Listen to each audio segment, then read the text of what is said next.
Father, we ask that as we look into your word, you will speak to us. That which I have sensed in my spirit, you would confirm in the hearts of your people and confirm in our midst this morning. Amen. We ask that there be the visitation of your spirit powerfully in our midst. Amen. We ask that there be angelic visitation powerfully in our midst. Amen. We thank you. Thank you, Jesus. Open the floodgates in our abundance and cause your rain to fall on me. Open the floodgates in our abundance and cause your rain to fall on me.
After 29 minutes, I don't know what to do, but I'll do the best I can. I'm not complaining, though. I mean, some has been worse, that been going fine, but I wish I had, just wish I had more time. Today I'll be talking about, I don't know if I said, I want to say I'll be talking about, I'm a little, my thoughts are everywhere. I'd rather just lead us to pray than preach, because I've come with a word from the Lord for you. Those who have known me for 11, 12 years know that very rarely have I preached and will tell you that I've come with a word from the Lord. This Professor Blair has been here, he has had me many times. But I've come with a word from the Lord for you, and the word is in the text, 1 Kings chapter 18. 1 Kings chapter 18. I'll quickly read the section I'll be dealing with from verse 41. While you are opening there, please bear in mind, as we are considering that this is a year of fruitfulness, as we have prayed into the year, as we have been praying this year, we will pray. We will pray even all the more. Okay? VPC, it's not in any of our slogans. You know, our slogan is victorious people. I think victorious people know. I mean, that's just it. But every time they say victorious people, I want you to say, we may not write it down, we may write it, we may involve it in our constitution one day, but involve it in the constitution of your mind that this is a house of prayer, where people that pray. 1 Kings chapter 18. And so, as I was saying that, as we pray, as we bang the doors of heaven, as we look upon the face of God, we trade and show in the spirit with words. The currency with which we make transactions in spiritual things are what? Words. Okay? Words. Fruitfulness is here. You will trade transactionally on this word based on the amount of words you have received from God. Does that make sense? Am I making sense to us? Okay, so 1 Kings chapter 18 from verse 41. Now Elijah said to Ahab, go up and eat and drink, for there is the sound of the roar of a heavy shower. So Ahab went up to eat and drink. But Elijah went up to the top of Carmel, and he crouched down on the earth and put his face between his knees. He said to his servant, go up now, look toward the sea. So he went up and looked and said, there is nothing. And he said, go back 7 times. It came about at the 7th time that he said, behold, a cloud as small as a man's hand is coming up from the sea. And he said, go up to Ahab, prepare your chariot and go down. Go up and say to Ahab, prepare your chariot and go down, so that the heavy shower does not stop you. In a little while the sky grew black with clouds and wind, there was a heavy shower, and Ahab rode and went to Jezreel. Then the hand of the Lord was on Elijah, and he girded up his loins and outran Ahab to Jezreel. The end of this chapter ends on a good note. It ends with the outpouring of rain. It ends with the Spirit of the Lord coming upon Elijah. But the chapter does not begin on a good note. The chapter doesn't begin on spiritual light. The chapter begins with spiritual tussle. The chapter begins with spiritual contention. In fact, the previous chapters tells us of heavy spiritual darkness. Elijah comes onto the scene in chapter 17. That's the first time we hear of a man called Elijah. The Bible had never mentioned his name before. We don't know his father or mother. Of course, we know he must have been the fact that he's from a tribe means that he was born by somebody. He was from Tishbite. You find heavy darkness in Israel. Chapter 14, chapter 15, chapter 16 had been telling us of kings that would reign and will do evil things, and God will kill them. And Ahab finally took on the mantle, and Ahab did more evil than all the other kings put together. The evil Ahab engaged in Israel was so much that people had the audacity to be dark. People had the audacity to be, what do I mean? A man by the name of Here decided that he was going to rebuild Jericho in the days of Ahab. If you don't know that story, Jericho had been put down by God, and a curse had been placed that anybody that raises up Jericho will do so, the foundation with his firstborn and the gate with his lastborn. But darkness was so prevalent in Israel that one man was bold enough to dare the word of the Lord. His firstborn died. You will think that if he did not believe prophecy before, when his firstborn died, he should have stopped. But he did not stop. What did he do? He proceeded to conclude the building of Jericho, and his lastborn died. There was so much darkness.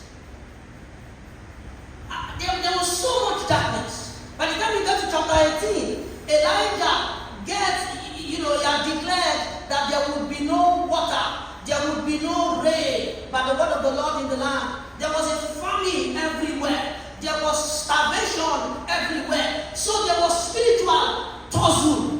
There was a movement, follow the movement, from spiritual darkness before Elijah came on the scene to what? Spiritual tussle. Now that Elijah has come on the scene. Before, darkness was prevailing completely. Now, there is contention between darkness and light. There is a struggle between darkness and light. There is a fight between darkness and light.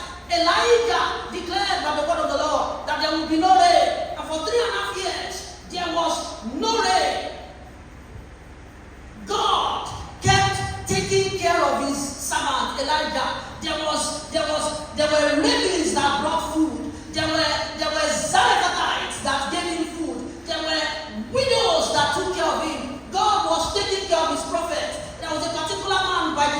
Obadiah, he kept servants of God and he was feeding them so that the famine would not kill them. I hope you are following me. I see what seems to be going on around in our time in this scripture. Before now, before this word, before this heaviness in prayer, there was a reign of darkness, of spiritual darkness in the experiences of some, in the lives of some. It looked like nothing was working. It looked like the devil was having a field day. But as we began to engage, and as we began to pray, and as we began to engage, and as we began to pray, there was a tussle, there was a fight. There is an ongoing fight. I don't know whether you feel it or know it. I feel it and know it. But there is an ongoing tussle, and there's an ongoing fight between what God wants to do in terms of fruitfulness in my life and in your life, in terms of fruitfulness in this church, and what Satan is trying to do in terms of fruitlessness in our lives. There is an ongoing battle. There was a famine. God was taking care of his people somehow, but in trickles. In trickles. In trickles. Somebody say trickles. In trickles.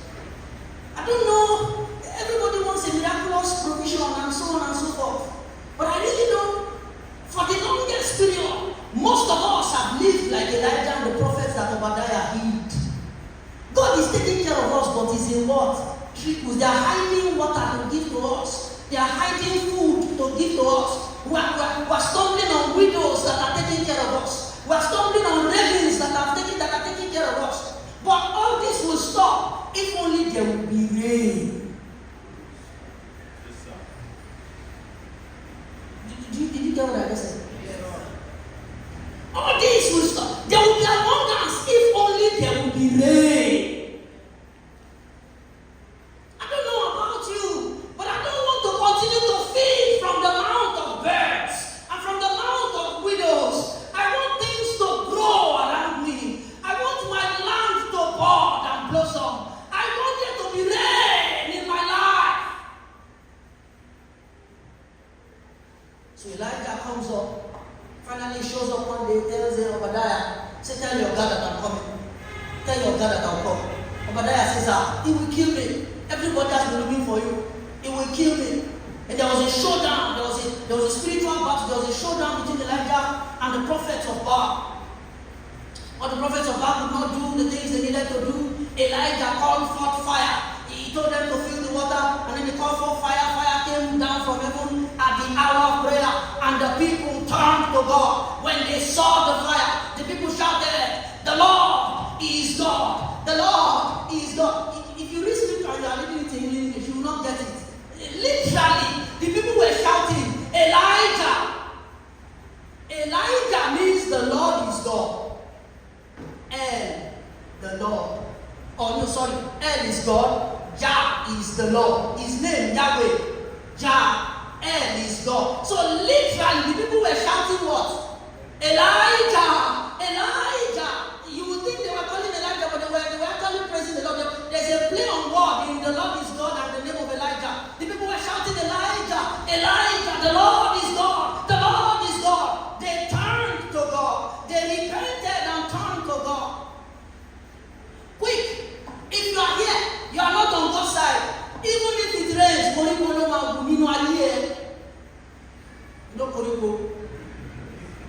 weeds, you will have to turn to God. You will have to turn and repent. And that may not just be a word for somebody that is not born again. That may also be a word for somebody that has been born again, but you don't involve God in the things that you do. You are not partnering with God in the things that you do. You are just going about doing your own things by yourself. Turn to God. Turn to God. Elijah did all that. And when Elijah was done, Elijah said to Ahab, I hear, that's what we got our title for. I hear the sound of the heavy rain. I hear the sound of the heavy rain. Other translations, easy to read. A heavy rain is coming. And NIV, the sound of a heavy rain. CSB, the sound of a rainstorm. RSV, the sound of abundance of rain. NSB, the roar of a heavy rain. I hear the roar of a heavy rain. NLT, a mighty rainstorm is coming. ESV, the sound of a rushing rain. What do you say? That is Yoruba. Yoruba is ìró ọ̀pọ̀lọpọ̀ òjò. Yorùbá àtijọ́ kíkú òjò. I hear the sound of the heavy rain. Problem with that is the sky was clear. Only Elijah was hearing it. Ahab was not hearing it. Elijah's servant was not hearing it. And so I'm able to say to you that what Elijah was hearing was a perception in the realm of the spirit. It was not that the rain was physically making sound. The clouds had not gathered, but Elijah already heard the sound of a heavy rain. What are you hearing, friend? What are you perceiving? What does a heavy rain mean? It means God is opening the heavens and pouring down the rain. When it doesn't rain, it means the heavens have been shut. The heavens have been closed. Hey, we will not be fruitful until God opens up the heavens upon our lives. What does the heavy rain mean? It means there will be the soaking, the drenching of the land.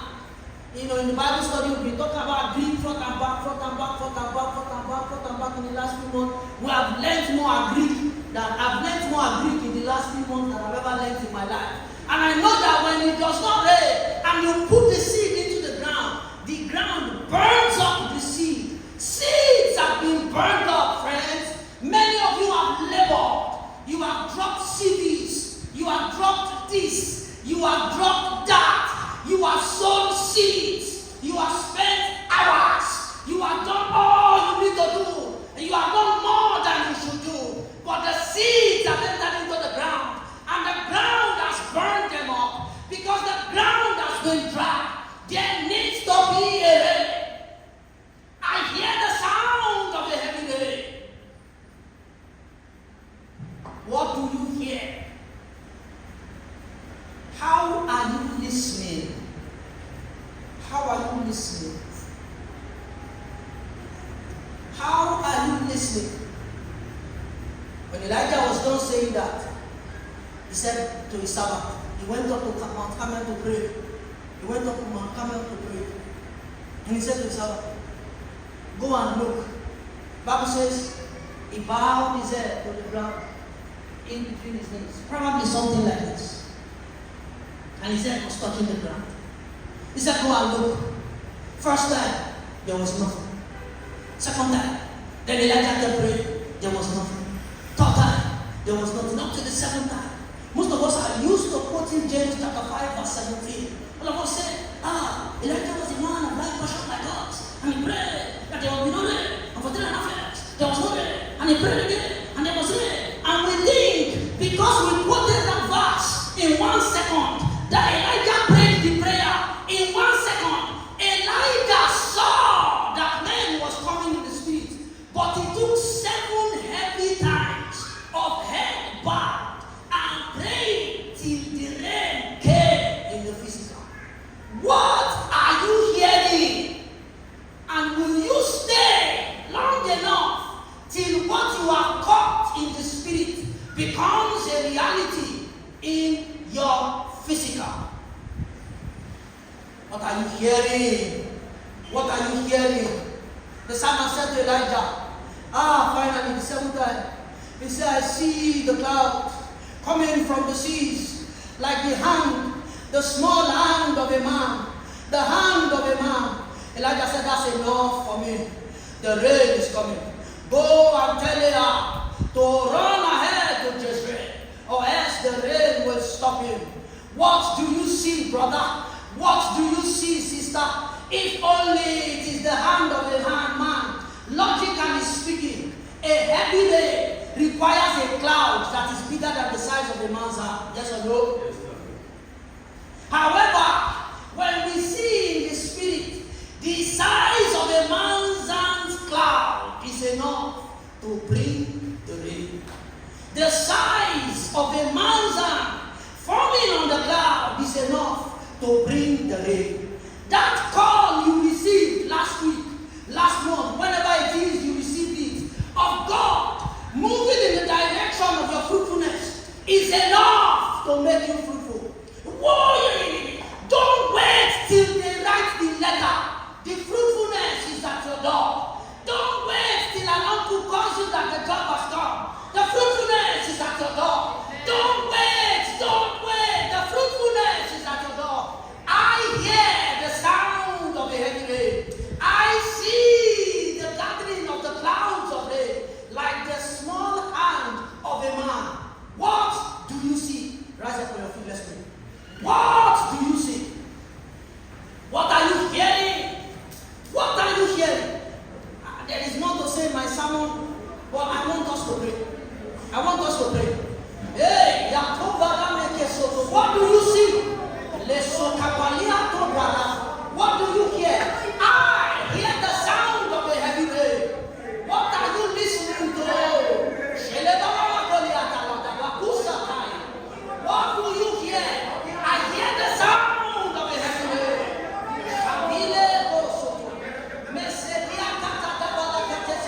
What do you see? I see the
determines what happens to his labor.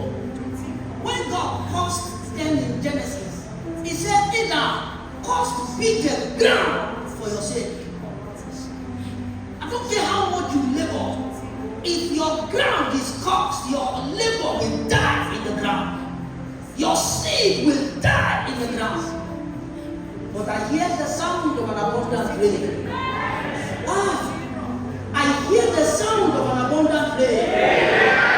Your seeds will no longer die in the ground.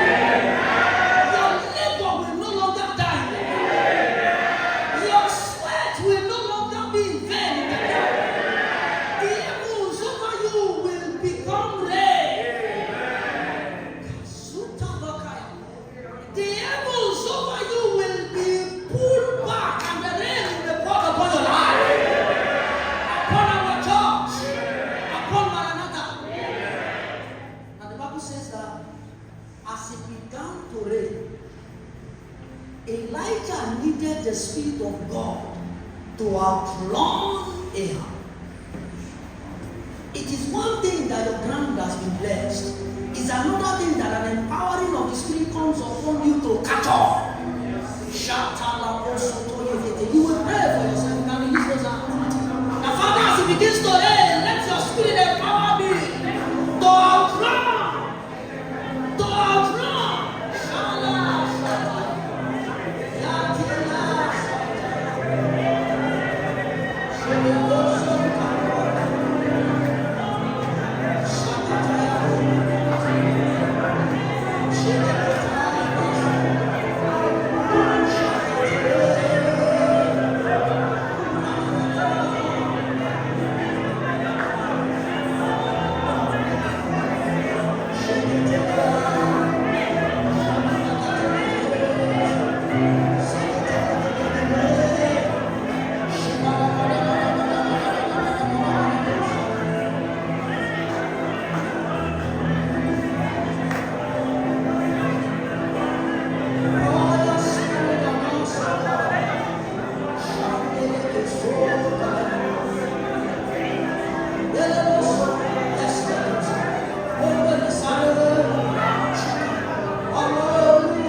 In the mighty name of Jesus, the hand of the Lord rest upon you.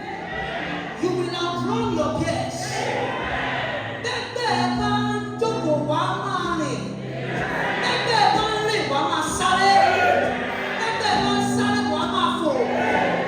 In the mighty name of Jesus, somebody will receive your testimony this week. In the mighty name of Jesus, the hearing of the ear, we have been hearing the sound of the name. It will become the seeing of your eyes.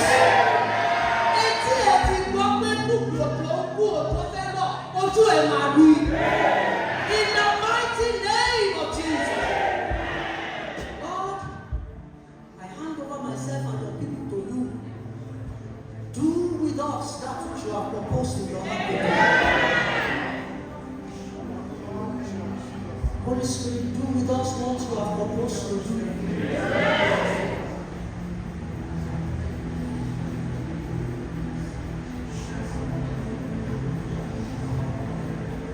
Shake off lost time.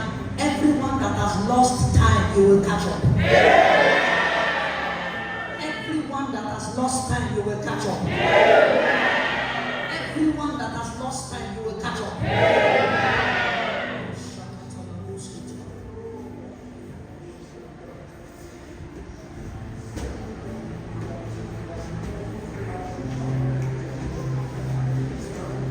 Thank you, righteous Spirit.